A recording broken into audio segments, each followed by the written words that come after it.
This was written by the great physician, Sir William Osler. Though little, the master word looms large in meaning.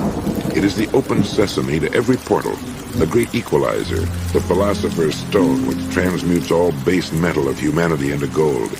The stupid it will make bright, the bright brilliant, and the brilliant steady. To youth it brings hope, to the middle-aged confidence, to the aged repose. Do you know what the master word is? Well, guess. Well, the master word is work. I've talked about this before, but it's been said that we need reminding as much as we need educating.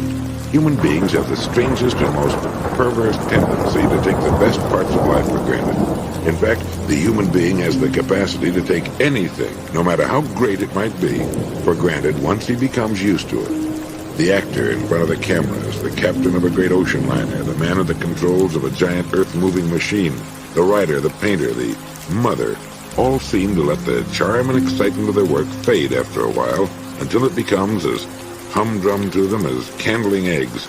William Osler and the other great men of the past and present knew the real value of work, not just its value to those who benefit from it, but its incalculably great value to the person performing it. These people seem to have the capacity for never taking their work for granted.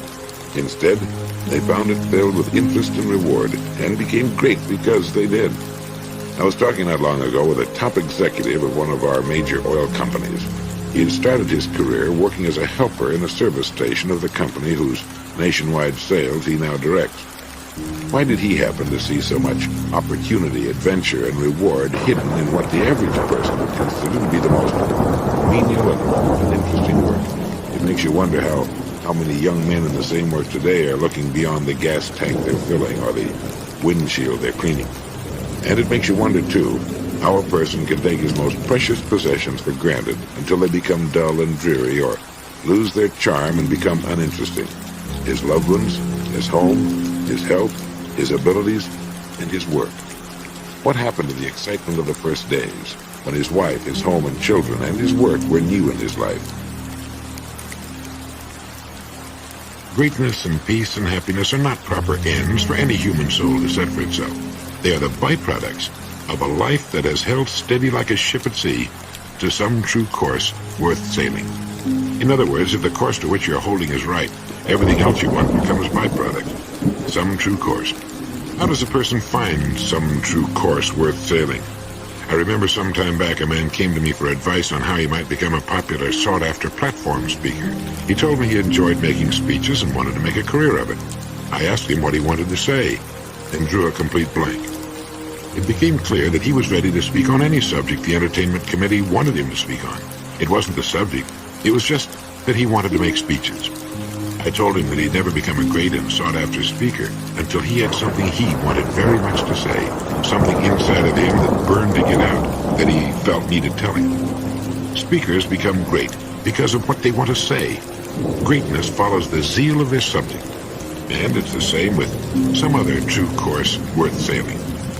A person needs to find the course in which he can lose himself, dedicate himself, and then the greatness and the peace and the happiness will come to him naturally as the bee comes to the blooming flower or a child runs to its parents. People who find their lives filled with confusion and uncertainty, with boredom and unhappiness, need to find a meaningful vehicle for their lives, something in which they can lose themselves completely. It needn't be some great cause, although it can be. It can be found usually in our present work, as a rule. It needs only be ferreted out. We need to know. We need to become, in the words of Dr. Maslow, self-actualizing. We need to become people who are steadily moving toward fulfillment, toward personal enrichment. Dr. J. Wallace Hamilton puts it pretty well when he asks and answers his own question. He writes, "What then are the basic laws of happiness, and how do we learn them? I suppose the clearest law upon which there's fundamental agreement is that this inner music of the soul which we've named happiness is essentially and inevitably a byproduct, that it comes invariably by indirection. To pursue it, to pounce upon it, to go directly after it, is the surest way not to obtain it."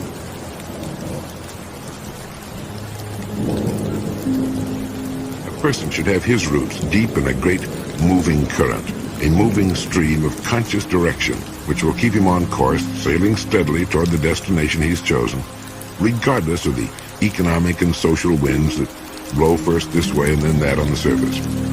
In such a life, there's no great hurry, no frantic running about, no doubt or confusion. Instead, each day he moves a little way along his course, steadily, unrelentingly. In one day, he doesn't seem to make much headway to the casual observer, but like the iceberg, if you come back in a week, you'll no longer find him at the exact latitude and longitude of a week ago. And in a year, he'll have covered a really marvelous distance, while most of those about him will still be moving in circles and by fits and starts. They'll go tearing past him one day like the hare sped by the turtle, if you don't mind my mixing my metaphors, but he plods steadily on, never looking back, thoroughly enjoying the trip. And above all, he has the wonderful calm knowledge of his destination, and knows that each day finds him closing the distance that still separates him from it. Sometimes in his life, as in all lives, there are storms which tend to throw him off course, and obstacles which for a time may delay him. But soon, he's right back on course again, moving ahead. This is the life of the strong, serene person, the person of wisdom, the person who knows that he cannot do or become everything in his lifetime, so calmly chooses that which he desires and which best fits his proclivity, pushing everything else from his mind, and begins his life's journey. The life of such a man or woman always demonstrates the almost unbelievable cumulative effect of time well spent. His steady, unswerving use of time seems to make it compound, until in a very few years, he's miles ahead of all but the few who live as he does. He's like that great iceberg. His roots are firmly held by the steady stream of his belief. Emerson taught, "A point of education that I can never too much insist upon is this tenet that every individual man has a bias which he must obey, that it is only as he feels and obeys this that he rightly develops and attains his legitimate power in the world." The meaning of serendipity, according to the Oxford Dictionary, is the faculty of making happy and unexpected discoveries by accident. And it means also the good things that almost always happen to a person following a bold course of action, serendipitous things. The word was coined by the British author Horace Walpole, who based it on the title of an old fairy tale, The Three Princes of Serendip. The princes in the story were always making discoveries of things they were not in quest of. Let's say you're trying to invent something. Frequently, you will stumble onto something entirely different and wonderful that you had no idea of discovering. Well, that's what serendipity means. Now, the point I want to make is that you wouldn't have made the serendipitous discovery if you hadn't been looking for something else. I'll bet you've heard people say of someone, "That's the luckiest guy in the world."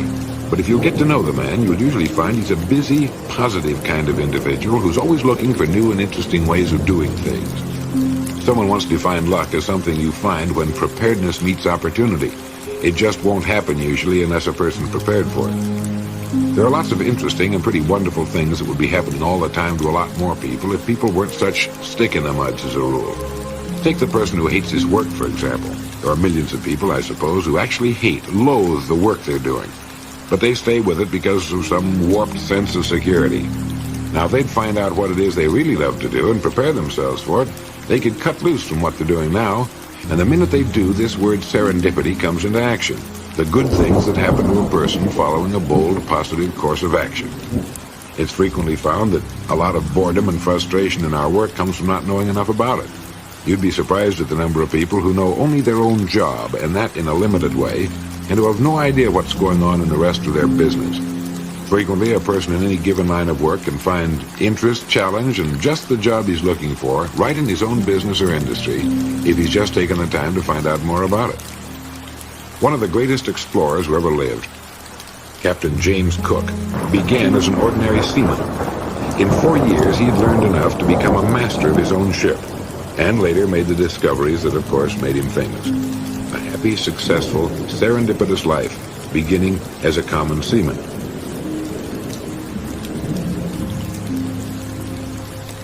Courtesy. There's the secret to happiness in marriage. I'm convinced of it. No matter how you turn that word, it comes out winning. Marriage should have its foundation on love and mutual respect, but the years ahead, a lifetime together, will depend upon that word Mencken passed along as the secret of a happy marriage: courtesy. If a man and woman will be courteous to each other, they'll never take each other for granted. Their marriage will never become dull and common and stale. Courtesy is the thing that keeps a love fresh and alive. It's a strange thing, but if there's one person on the face of the earth you should show courtesy to, it should be the person to whom you're married. That person before anyone else. And yet, well, you know as well as I do that in all too many homes, that's the last person to be treated with courtesy, thoughtfulness, and respect. It takes thought and work to be courteous every day to the person you're married to, and that's exactly what makes a marriage work: thoughtfulness and working at it. People often think there's some kind of mystery to a really great and successful marriage. There's no mystery at all.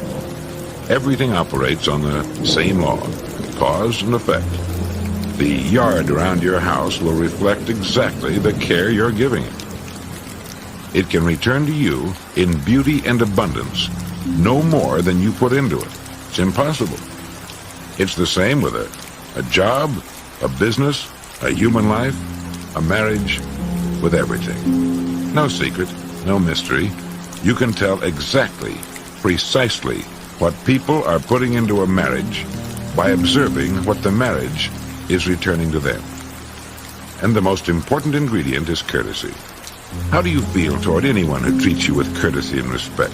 You like that person, and you like to be around him. And when this same common sense is applied to the one person on earth you've decided to spend your life with, it takes on whole worlds of new meaning and builds a foundation of solid rock under the love you have for each other. The children grow up taking courtesy as a matter of course. They see the fine and gentle way their parents treat each other, and they'll know how to treat their partner someday. There was a person whose only job was to hold a laurel wreath over the head of the Caesar and from time to time intone the words, "Thou art mortal." Now the purpose of this was to remind the man in whom such great powers resided that he too was, after all, only a man, and as such, mortal. When we're young, we tend to think of life as never-ending. Time for us stretches off limitlessly into the future. But as we get older, even in our 40s, which should be a time of vigor, interest, and activity, really a time of young maturity, we begin to get from time to time small reminders of our mortality. Oh, it might be a sudden shortness of breath or a perfectly normal twinge in the chest, a bit of back trouble. But we get these occasional reminders that time is not, after all, standing still for us, that we, like the Caesars of old, are indeed mortal. To the neurotic, this sort of reminder fills him with dread and plunges him into even deeper depression. But to the fairly normal, reasonably well-adjusted person, this comes as a reminder to enjoy to the fullest the time that is remaining. That days are not things to be waited through until Saturday, or a birthday or Christmas, but rather to be savored and enjoyed one by one, hour by hour. We come to an understanding that to kill time, as we so aptly put it, is really nothing more than to kill a little part of ourselves, since time is all we have. It reminds us too, or at least it should, to be more patient, more tolerant of others, particularly those we love. If we're mature enough to love anyone, it means exactly that. And it reminds us to follow our hunches and obey our sudden impulses, especially those which involve a kind word or a pat on the back or a sign of tenderness. Those we love, as well as ourselves, are only passengers for the journey's duration. So let's let them know we enjoy sharing it with them. And if we don't always enjoy it, let's fake it. Let's pretend we do. After all, the trip really isn't all that long. I saw a newspaper picture not long ago of a woman of 75 ice skating. It reminded me that 75 is only old to people under 60. To people 75, it's a good, thoroughly enjoyable age, and maybe we'll all live to be 85 or 95, and maybe we won't. In any case, there is a limit, and there should be, or it wouldn't be there. And since there is, why not relax a little? Not take things too seriously. And as an old friend of mine once said, in a life where death is inevitable, never worry about anything. Sure, it's easier said than done. I remember reading a story about an old man who was planting a young tree in his yard. His neighbor hailed him and said, "What are you planting the tree for? You'll never live to see it grown." And the old man calmly went on with his planting and said, "I believe you have to plan on dying tomorrow or living forever." I'm not planning on dying tomorrow.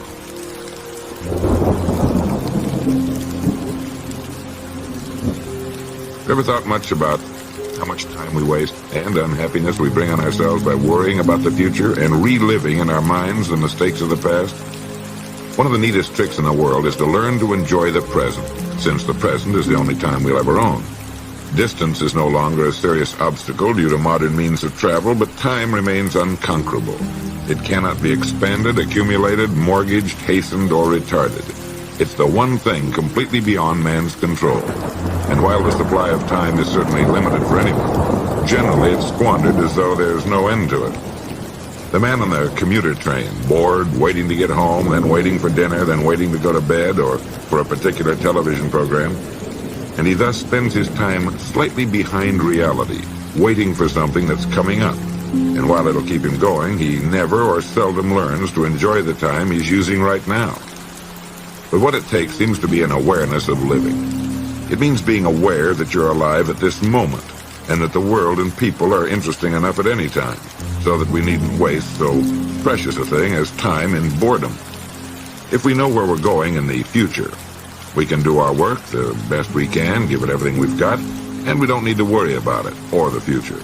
And as for reliving our mistakes of the past, this is the easiest advice on earth to give, and probably the most difficult on earth to follow. Everybody knows that it's perfectly useless to relive in our minds the dumb stunts we've pulled in the past. But this doesn't keep us from doing it. And again, according to the experts, the solution may be found in living for the present and enjoying it as much as we can. Now, this does not mean that we should not plan for the future. We should. But once our plans are laid, fine. Work on them, but don't stew and fret over them. All we will ever have is today. Yesterday is gone forever, can never be recalled, and tomorrow really never comes. If we find it difficult to enjoy the day in which we're living, we should remember that what we're waiting for will be made up of the same kind of days we're getting now. Frequently, a person who's unhappy by nature will believe that when something happens in the future, such as marriage, a better job, more money, or whatever it happens to be, that he'll suddenly be a happy person. But the facts don't bear that out.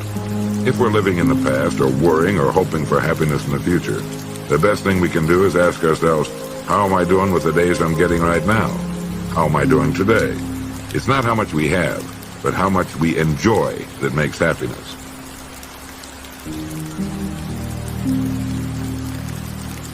The head of a great corporation died in his New York office of a heart attack.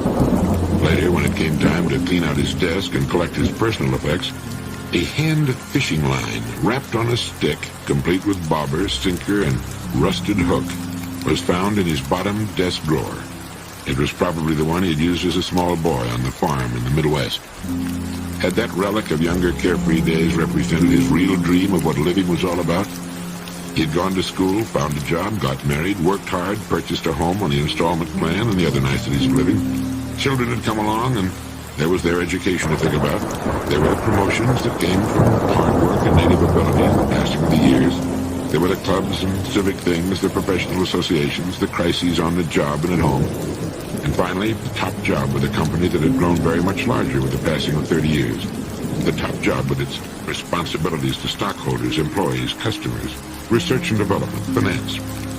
The kids are out of school and married themselves now. It had all happened so fast and with no real plan of any kind. It had been school, then job, then work, then promotions and family and income problems, and suddenly there he was on top of the pile. Rummaging in his things in the attic or the basement one day, he had come across that old worn-out fishing outfit with its tiny hook for bluegills and the red bobber with the paint all peeled off. The string had almost come apart in his hands, and he'd sat there and remembered that cool little creek with the summer smell of it and the green moss along the bank, the frogs plopping into the water and the water bugs skimming in the willows along the bank. He remembered the excitement of seeing that bobber suddenly disappear and the frantic tug of the fish on the line, and finally a nice string of them for dinner. And suddenly, he'd wanted to go back. He'd realized that that had been living, that had been real and elemental and satisfying, and somehow he hadn't done enough of it. He hadn't had the time to just go sit on a bank and fish for a while and chew on a twig and feel the sun on his back and wait for the bobber to disappear. The time and the leisure to listen to the voice inside and get things straightened out in his mind as to what was important and what wasn't. Things like goals and roles. So someone had called him, and he'd put the fishing outfit in his jacket pocket. And he'd thought about the next morning, too, when he took the outfit to his office and looked at it again, and then finally put it down in that bottom drawer, tucked away, out of sight, but not out of mind. And then there'd been the coronary, and that had been the end of that. The fishing outfit was still in the bottom drawer, and when his wife went through the effects that they had sent home from the office, she sat with the fishing outfit in her hands for a long time. She saw him as a little boy, too, and maybe wondered why he'd followed the course he'd chosen.